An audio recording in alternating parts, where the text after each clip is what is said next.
Feel করি, কিন্তু রহমত ভাই বসে বসে যে কি করে সেটা তো বুঝি না। কিতে লিখে দে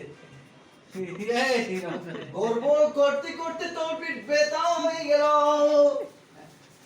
রাউত ভাইয়ের ঘুম ভাঙলো না, চাকরিতে গেল না, কোথাও গেল না। আজ সকাল থেকে ঘুমিয়ে আছে, নাস্তা কই, পানি কই, খাওয়া কই, জোশ করে বলেন নাউজুবিল্লাহ। সেপেল আই ইয়ার পরে নাউজুবিল্লাহ নাউজুবিল্লাহ। দেখুন ইয়া এটা কত সুন্দর সুন্দর মলই ওনারা মাহফিলে তো দেন দা হইলে মলই এত লই যাবেন দা এন্ডে সুন্দর সুন্দর মলই আছে ওয়াজ করি তারা এবে উগা সাই মলই তারপর ইন্দি উগা বাথরুমত গলে ইবেন না মলদি কিরণ মলই উন সুন্দর সুন্দর ওয়াজ জানে উনরে লই যাবেন বুঝছেন না প্রিয় হাজিরিন, কত সুন্দর করে ওয়াজ করেছন।